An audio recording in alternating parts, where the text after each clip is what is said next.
Depuis 1945, le droit international repose sur un principe central, l'interdiction du recours unilatéral à la force contre un État considéré comme souverain. Et cette règle n'est pas un détail technique, elle constitue le socle de la sécurité collective et c'est une règle qui vise à empêcher que les relations internationales ne soient régies par la seule loi du plus fort, que tout cela ne tourne en fait à une foire d'empoigne, à la loi de la jungle.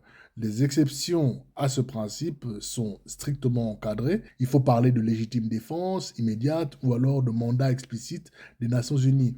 En l'état des informations que nous avons à notre disposition, il n'y a aucune de ces conditions qui n'a été publiquement établie. Et quelles que soient d'ailleurs les critiques que l'on puisse formuler à la loi du régime vénézuélien, eh bien, elle ne saurait par ailleurs justifier la suspension de ce cadre juridique. Le droit international, ce n'est pas un mécanisme de récompense qui est destiné aux gouvernements qui sont jugés vertueux. Il est précisément conçu pour limiter la violence, y compris et surtout lorsque cette violence se part de justification politique ou morale. Et la capture annoncée d'un chef d'État en exercice par une puissance étrangère constitue un précédent d'une gravité exceptionnelle.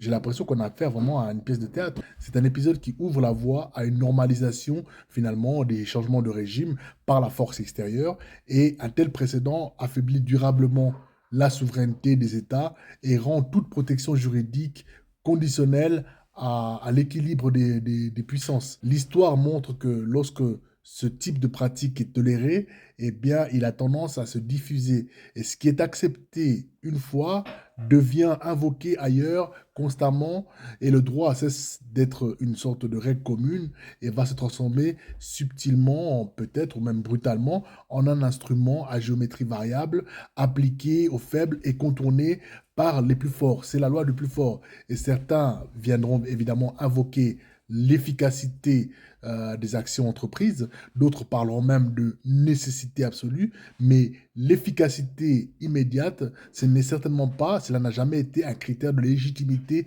juridique.